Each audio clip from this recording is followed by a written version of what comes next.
주신 하나님 말씀은 창세기 45장 1절에서 8절까지의 말씀입니다. 창세기 45장 1절에서 8절까지 말씀입니다.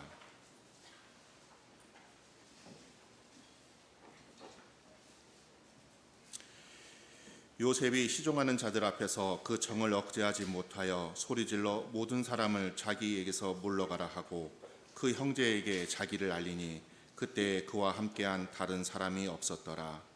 요셉이 큰 소리로 우니 애굽 사람들에게 들리며 바로의 궁중에 들리더라. 요셉이 그 형에게 이르되 나는 요셉이라. 내 아버지께서 아직 살아 계시니까.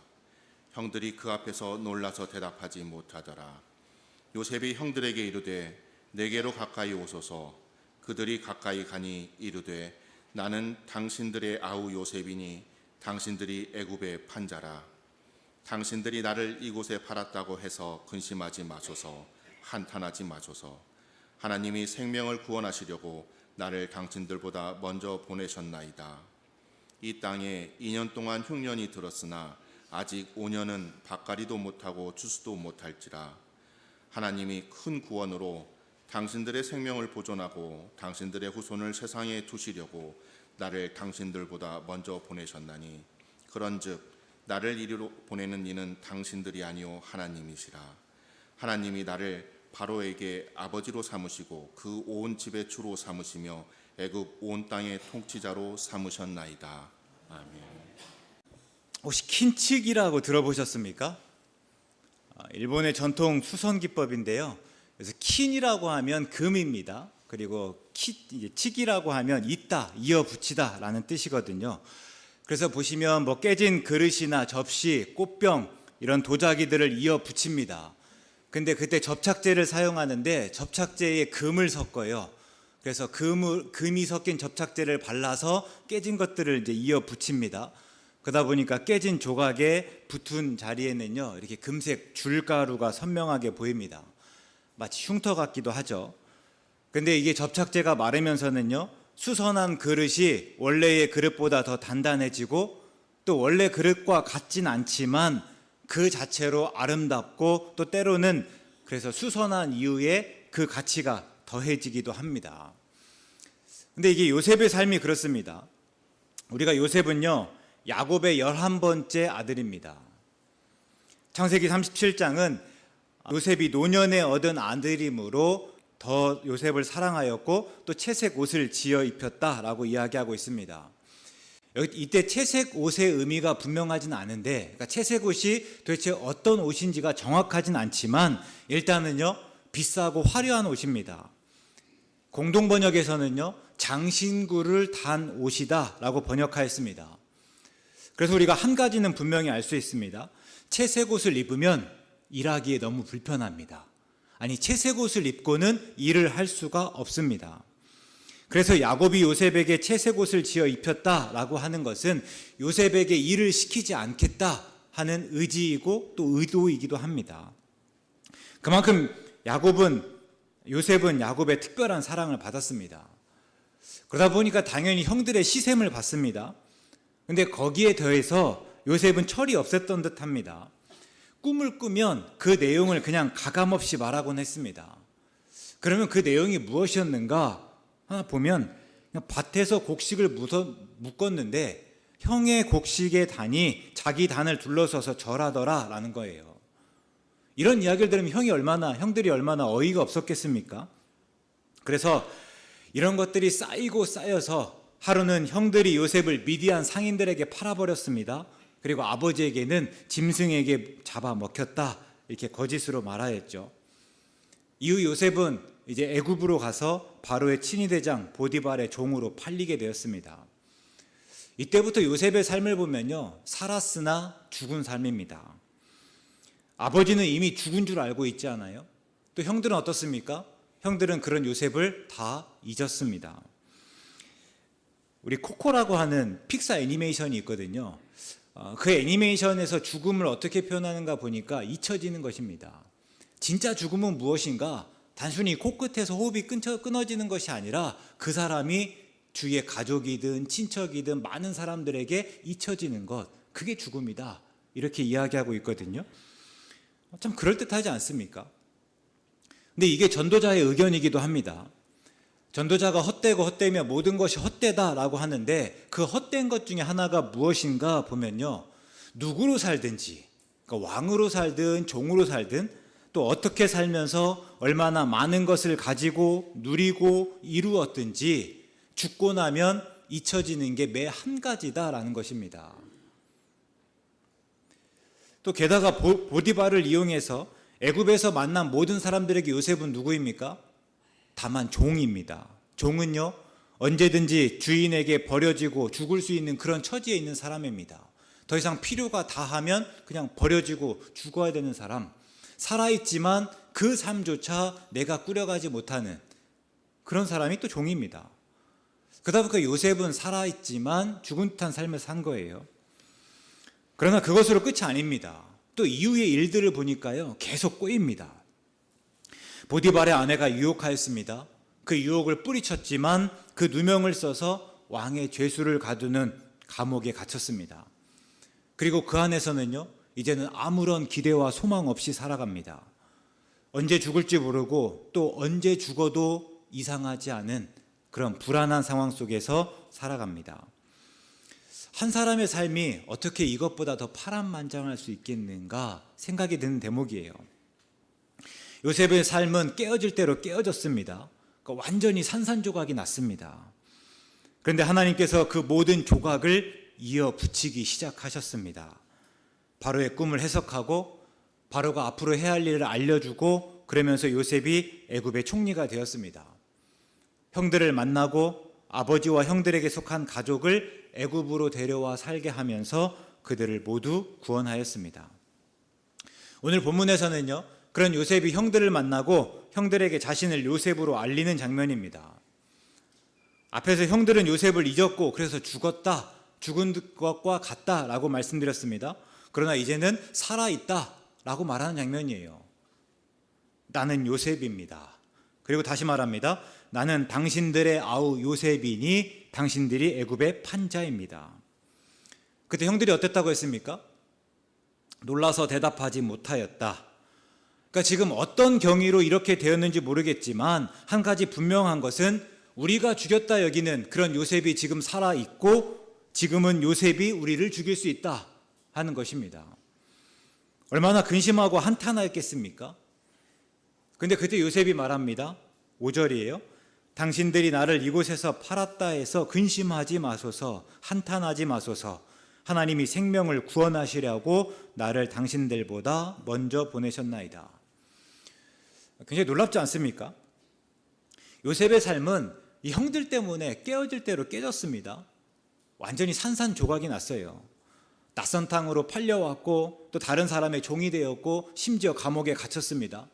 그리고 그렇게 산 세월이 무려 13년입니다. 왜 상처가 아니었겠습니까? 왜 화가 치밀지 않고 왜 복수하고자 하는 마음이 없었겠습니까? 그런데 지금 오늘 말씀 보니까 그런 요셉이 형들을 안심시키면서 근심하지 말고 한탄하지 말라 이렇게 이야기합니다. 어떻게 그럴 수 있었습니까? 하나님이 요셉의 삶을 이어붙이면서 더 단단해졌기 때문입니다. 더 아름다웠기 때문입니다. 이전과는 비교할 수 없을 만한 큰 가치를 가지게 되었기 때문입니다. 앞에서 말씀드린 킨치기와 같은 거예요.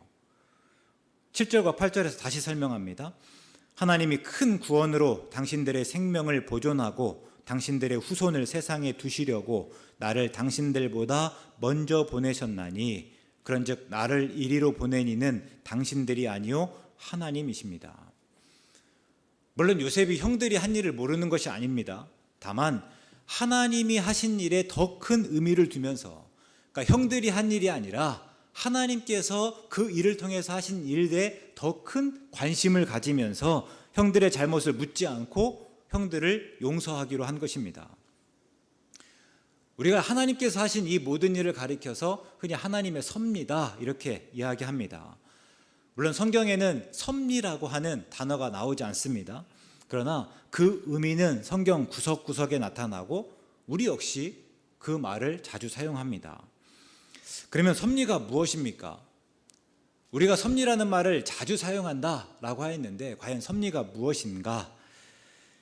어원적으로 보면요, 섭리는 미리 본다라는 뜻입니다. 그러니까 어떤 일이나 사건의 결과를 미리 보는 것입니다. 그러니까 일의 시작은 물론 일의 결과를 보고 아는 것입니다. 우리 누가복음 12장에서 예수님께서 말씀하셨습니다. 너희가 구름이 서쪽에서 이는 것을 보면 곧 말하기를 소나기가 오리라 하나니 과연 그러하고 남풍이 부는 것을 보면 말하기를 심히 더우리라 하나니 과연 그러하니라. 예수님의 살아갔던 동네가 이제 팔레스타인이라고 할 때요, 팔레스타인의 서쪽은 지중해입니다. 그러니까 바다예요. 바다에서 구름이 인다라고 하는 것은 수증기를 가득 머금 구름이 일어나는 것이고, 당연히 그 구름이 오면 소나기가 내리겠다라는 것을 알죠. 또 반면에 남쪽은요, 이 사막입니다. 그러니까 사막에서 바람이 분다라고 하는 것은 사막에 건조하고 이 뜨거운 그 바람이 부니까 덥다라는 것을 알겠다라는 겁니다. 그러면 이렇게 미리 보고 또 미리 아는 것이 과연 섭리인가? 하나님의 섭리라고 할 때 하나님은 전지, 그러니까 모든 것을 다 아시고 그래서 하나님의 섭리라고 하는가? 근데 그렇지 않습니다. 섭리는 이것보다 훨씬 더 적극적이고요, 섭리는 이것보다 훨씬 더 광범위합니다. 더 많은 것들을 포함해요. 단순히 앞으로 어떻게 될지를 아는 것이 아니라 어떻게 될지를 하나님께서 정하시고 하나님께서 간섭하셔서 그렇게 되도록 하신다 하는 것입니다. 그러니까 다만 서쪽에서 구름이 일면 소나기가 오겠다라는 것을 아는 것이 아니라 서쪽에서 구름이 일게 하시고 그 구름으로 인해서 소나기를 내리게 하시는 분이 다름 아니라 하나님이시다 하는 고백이에요. 그래서 섭리는 미리 보고 모든 것을 아는 것에 그치는 것이 아니고 또 그대로 만들어 가시는 하나님의 능력까지입니다. 일이나 사건의 목적을 정하시고 그 목적이 이루어지도록 적극적으로 컨트롤하는 것입니다. 우리 그럼 본문을 한번 보시면요, 하나님의 목적이 무엇입니까? 생명의 구원입니다. 큰 구원으로 아버지 야곱과 형들 그리고 딸린 식구들의 생명을 보존하고 그들의 후손을 세상에 두시는 것입니다. 앞에서 말씀드린 대로 요셉은 그동안 살았지만 죽은 것과 같은 삶을 살았습니다. 그러나 이제 비로소 깨달은 겁니다. 8절에서요, 그런즉 나를 이리로 보낸 이는 당신들이 아니요 하나님이십니다. 그 모든 것이 하나님의 섭리였다 하는 고백입니다. 하나님에게는 다 계획이 있으셨고 하나님은 결국 그 계획을 다 이루셨다 하는 고백입니다. 이런 하나님의 섭리는요, 요셉의 삶에서만 나타나는 것은 아닙니다. 이미 그 전부터, 그러니까 창세기 1장 1절 하나님이 천지를 창조하실 때부터 예수님을 이 땅에 내어주심으로 하나님 나라를 시작하시고 우리를 그 하나님 나라로의 백성으로 부르실 때를 지나 이제 요한계시록 21장에서 새 하늘과 새 땅, 새 예루살렘이 나타나고 22장 21절에서 주 예수의 은혜가 모든 자들에게 있을 그때까지 계속됩니다. 특히 디모데전서 2장에서 바울이 말하였습니다. 하나님은 모든 사람이 구원을 받으며 진리를 아는 데에 이르기를 원하시느니라. 하나님의 목적이 무엇이라고요? 모든 사람이 구원을 받으며 진리를 아는 데 이르는 것입니다. 그리고 하나님은 그 목적을 이루시기 위해서 오늘 우리의 삶을 컨트롤하십니다.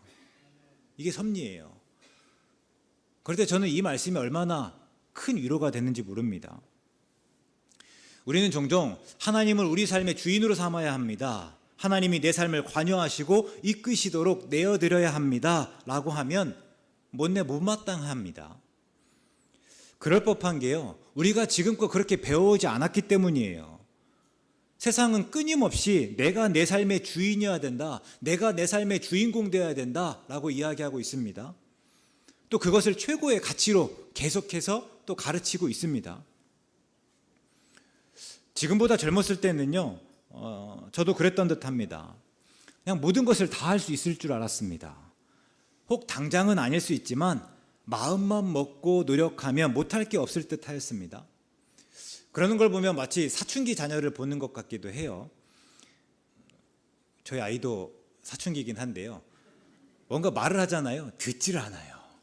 뭔가 말을 하면 딱 봐도 귀를 닫고 있구나라는 것을 알 수 있습니다. 때로는 적극적으로 자기가 귀를 막는 신용을 보여주기도 합니다. 이제 그만 말하라는 거예요. 내가 충분히 이미 잘 알고 있으니 그만 말하시면 좋겠습니다 하는 그런 표시입니다. 그리고 결국 아무리 말해야 자기가 하고 싶은 대로 합니다. 자기가 처음 생각했던 대로 하는 거예요. 이게 사춘기의 모습이라고 할 때 제가 지금보다 젊었을 때를 한번 떠올려 보면요, 그런 그때 모습과 똑같습니다. 근데 단순히 특정한 시기만 그랬던 것이 아니라 꽤 길었습니다. 사춘기가 지나고 한참 동안까지 그런 태도로 살았습니다. 근데 지금은 아니에요. 물론 지금까지 그러면 그게 큰 문제이겠지만요, 지금은요, 모르고 이해하지 못하는 게 너무 많다는 것을 알고 또 그대로 인정합니다. 제가 매일 뉴스를 보거든요. 근데 말 그대로 뉴스입니다. 새로운 소식이잖아요. 근데 새로운 소식이 왜 이렇게 많은 겁니까? 매일같이 새로운 소식이 쏟아집니다. 게다가 그런 뉴스가 꼬리에 꼬리를 물습니다. 그러니까 무슨 말인가 하면 이 뉴스가 원인이 되어서 이 뉴스가 나타나는 거예요. 그러니까 이 뉴스가 원인이 돼서 다른 뉴스가 결과로 나타납니다. 이렇게 계속 얽혀 있다라는 거예요.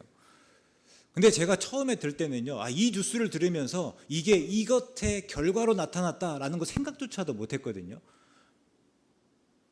이 결과가 이 원인 때문이라는 것을 도대체 생각하지 못했다라는 겁니다.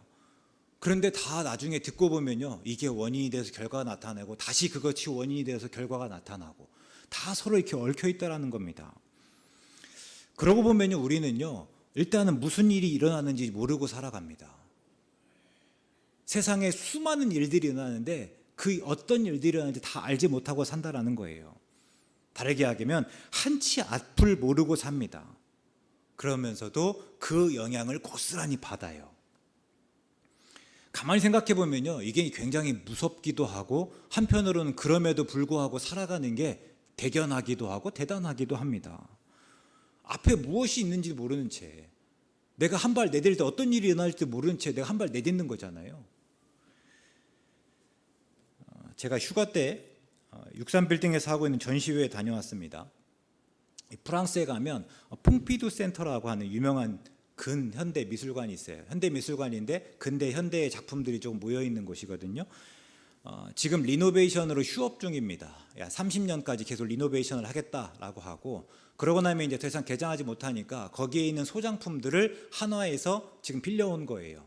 그래서 지금 전시하고 있거든요. 근데 그 제목이 큐비스트 시각의 혁신가들입니다. 그러니까 큐비즘이 어떻게 등장하고 또 확산되었는지, 그 과정에서 어떤 작품들이 있었는지를 쭉 보여주고 있습니다. 제가 잘 모르지만 아는 척을 좀 간단히 해보면요, 이 큐비즘은 입체주의입니다. 그러니까 3차원의 대상을 그냥 2차원의 평면에 여러 시각으로 나타내는 거예요. 그러니까 지금 다 저를 보고 계시잖아요. 어떤 분은 정면에서 보실 거고 어떤 측면에서 보실 거고, 정면을 보시는 분들은 측면을 못 보실 거고, 측면을 보시는 분은 정면을 못 보실 거예요. 또 앞에서 보고 계시기 때문에 제 뒤통수는 못 보고 계시겠죠. 근데 이게 큐비즘이라고 하면요, 이걸 그냥 그대로 한 평면에 다 드러내는 겁니다. 정면도 나타내고 측면도 나타내고 뒤통수까지 다 그려내는 겁니다. 단순히 보이는 그대로 그리고 만드는 것이 아니라 여러 방향에서 본 다양한 모습을 다 표현해내는 식이에요. 그러다 보니까 작품이 조금 고급스럽게 말하면 기하학적이고 추상적입니다. 그런데 그냥 쉽게 말해보면요, 괴상하고 뒤죽박죽입니다. 우리가 이 큐비스트 중에서 잘 아는 대표적인 게 이 피카소입니다. 그러니까 큐비즘을 시작한 이 브라크나 피카소, 그리고 이제 그 이후의 예술가들의 작품을 전시한 그런 전시회입니다. 1층, 2층, 3층까지 이렇게 연결됐던 것 같으니까 꽤 많은 작품들인데요. 제가 보면서 계속 드는 생각은 이게 뭔가 싶었습니다. 저는 단순하고 그냥 보이는 그대로, 그러나 그것을 잘 예쁘게 표현하는 것을 좋아하거든요. 근데 큐비즘은 그렇지 않습니다. 보고 있어도 도대체 이게 무엇을 표현하고자 했는 건지 알지 못하는 것이 대부분이에요. 그래서 그림과 제목을 계속 번갈아 가면서 봅니다. 그래서 이 그림이 어떻게 이 제목이라는 거지? 이 제목을 왜 이렇게 표현한 거지? 하는 생각들을 계속 이렇게 해보는 겁니다. 그러다 보니까 썩 편하지만은 않았습니다. 제가 무슨 말을 하려고 하는가 하면 우리가 아무리 봐야 모르고 이해하지 못하는 것들이 많다라는 겁니다. 제 이제 몸의 변화가 좀 나타나기 시작합니다. 좀 이해하고 들어주세요. 제가 늙는 거예요. 이렇게 머리 자르러 가면요, 새치가 참 많다 합니다. 뭐 원장님이야 기분 상하지 않게 말하기 위해서 새치라고 했는데 흰머리예요. 또 머리 자를 때 이렇게 검은 천을 이렇게 뒤집어 쓰거든요. 그러다 보니까 이 하얗게 센 머리가 너무나 더 잘 보입니다. 뿐만 아니라 때로 여기저기가 좀 불편합니다. 그런데 병원에 가면 딱히 그런 이유를 찾을 수 없다라고 합니다. 그러니까 왜 그런지 모르겠다라는 거예요. 예전에는 그럴 때면 뭐라고 이야기합니까? 스트레스. 그죠? 병원에서 잘 모르는 건 다 스트레스 아닙니까? 스트레스라고 하는데요. 요즘엔 노화라고 합니다. 그냥 받아들이고 인정하라 하는 거예요. 또 교회에서 제가 여러 성도님들을 또 뵙지 않습니까? 그러면서 분명히 아는 것 하나는요, 세월 앞에 장사 없다 하는 것입니다. 그래서 우리 삶을 가만히 이렇게 들여다보면요, 결국 우리는 어떻습니까? 알지 못한 채 살아갑니다. 또 보면서도 알지 못합니다. 그리고 영원하지 않습니다. 그런데 그런 나를 믿고 의지하는 게 과연 옳습니까? 제가 계속 말하는 게요, 지금 세상에서 어떤 일이 일어나지 못한 채 살아가는 거예요. 또 당장 보여져도 그것이 무엇을 의미하는지, 그걸 어떻게 내가 이해해야 되는지 알지 못하는 일 투성이다라는 거예요. 영원하지 않습니다. 우리도 늙어갑니다. 힘이 빠져가는 거고요. 그리고 결국 죽습니다. 그런데 그런 나를 믿고 의지하는 게 과연 옳은가 하는 물음이에요. 그러면서도 우리는 때로 여전히 뭐든지 할 수 있는 것처럼 생각합니다. 그런데 정말 그렇습니까? 사람이 겪는 가장 큰 일이 무엇인가 한번 꼽아보면 태어나고 죽는 일입니다. 그런데 그중 무엇 하나 내가 결정하는 수 있는 게 있습니까? 없습니다. 저는 다만 내 의지와 상관없이 태어난 것처럼 내 의지와 상관없이 죽을 뿐입니다. 그러고 보면 우리 삶은요, 태어난 김에 산다라는 것이 맞습니다. 그런데 태어난 김에 살면서는 또 어떻습니까? 무엇이 옳은 줄 알고 나름대로 계획을 세우지만 의지가 약해서 그대로 살지 못하고 또 오히려 죄를 짓습니다. 지금껏 제가 저를 보니까 그렇습니다. 물론 실수로, 우발적으로 혹은 그것이 죄인지 모른 채 또 죄를 짓는 경우가 있지만 더 많은 경우는요, 죄인지 뻔히 알면서 죄를 짓더라 하는 것입니다.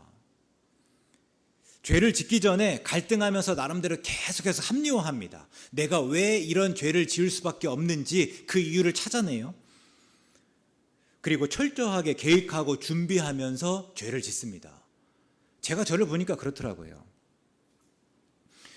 그런데 그런 제가 제 삶의 주인이 되고 제 삶을 컨트롤하는 게 과연 옳습니까? 아니요. 저는 진심으로 그렇지 않다라고 생각합니다. 오히려 그렇게 되는 것이 너무나 무섭습니다. 제가 저를 아는데요, 능력은 둘째치고 제 안에 선한 것이 하나도 없습니다. 이사야 53장의 말씀처럼 우리는 다 양 같아서 각 그릇 행하여 각기 제 길로 갈 뿐입니다. 그런데 그런 우리가 내 생각대로, 내 계획대로, 내 의지대로 살아서 과연 구원을 받을 수 있겠습니까? 절대 그럴 수 없습니다. 그리고 이게 바울의 절망이지 않았습니까? 오호라, 나는 곤고한 사람이로다. 어떻게든지 간에 내 힘으로 구원을 이루어 보려고 하면 할수록 그 구원이 멀어지는 거예요. 그 구원이 불가능해지는 겁니다. 그 속에서 그 절망을 이렇게 이야기하지 않았습니까? 그러나 하나님께서 내 삶에 관여하시고 우리의 삶을 컨트롤하십니다. 하나님의 뜻이 아니면 머리털 하나라도 땅에 떨어지지 않도록 나를 보호하십니다. 모든 것이 협력하여 나를 구원하시고 또 진리를 아는 데 이르게 하십니다. 이게 하나님의 섭리예요. 고린도전서 12장에서 바울은요, 성령으로 아니하고는 누구든지 예수님을 주라 할 수 없다라고 하지 않았습니까? 의인 없나니 하나도 없습니다. 우리는 지금까지도 죄인이었고 앞으로도 죄인일 겁니다. 그러나 하나님은 끝내 우리로 하여금 예수님을 주로 그리스도로 고백하게 하시고 우리 죄를 용서하시고 우리를 구원하여 주실 것입니다. 이게 얼마나 놀라운 은혜입니까? 얼마나 우리를 자유롭게 합니까? 그동안 우리는 어떻습니까? 구원할 능력도 없으면서 구원의 책임까지 다 짊어지고 있지 않았습니까? 구원하지 못하는 줄 알면서 그러나 어떻게든지 간에 내가 내 힘으로 구원받기 위해서 애써온 것이 또 우리의 삶이지 않습니까? 그런데 어땠다고요? 성경에서 예수님을 주로 고백할 때 구원을 받는다라고 했는데요. 하나님께서 우리로 하여금 예수님을 주로 그리스도로 고백하게 하시고 하나님께서 그래서 우리를 구원하실 뿐만 아니라 구원의 모든 과정을 인도하신다 하는 것입니다. 그래서 내가 나를 구원해야 되는 모든 짐을 다 내려놓게 하셨습니다. 그러니 얼마나 큰 은혜이고 얼마나 자유합니까? 개혁교회 신앙고백서 중 하나인 하이델베르크 요리문답 제28번에서 섭리의 유익을 이렇게 이야기합니다. 먼저 문입니다. 하나님께서 모든 것을 창조하시고 섭리로서 여전히 보존하심을 아는 것이 우리에게 어떤 유익을 줍니까? 그리고 여기에 대한 답입니다. 우리는 어떠한 역경에서도 인내하고 형통할 때에 감사합니다. 하나님의 섭리 안에 있으니 하나님께서 하나님의 의도와 목적대로 그 모든 것 끝내 이루실 것이니 때로 역경이 있더라도 인내하는 것이고 형통할 때는 감사하는 것입니다. 또한 장래일에 대해서도 우리의 신실하신 하나님 아버지를 굳게 신뢰해 어떠한 피조물이라도 우리를 하나님의 사랑에서 끊을 수 없으리라 확신합니다. 하나님의 사랑에서 우리를 끊을 자 없다. 하나님은 여전히 사랑하실 거니 안심하겠죠. 모든 피조물이 완전히 하나님의 손안에 있으므로 그의 뜻을 거슬러 일어나거나 되는 일은 하나도 없습니다.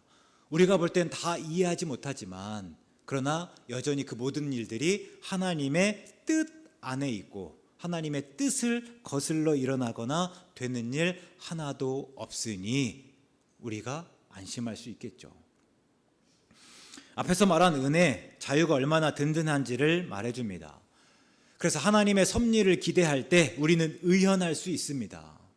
다시 요셉을 떠올려 보겠습니다. 이해할 수 없는 고난을 겪었습니다. 그때 하나님이 감추어진 듯합니다. 하나님께서 관여하시고 하나님께서 컨트롤하신다라 하는 아무 증거가 없습니다. 다만 하나님과 아무 상관없이 하나님의 의도와 목적과는 무관하게 그냥 우연히 일어나는 일들인 듯합니다.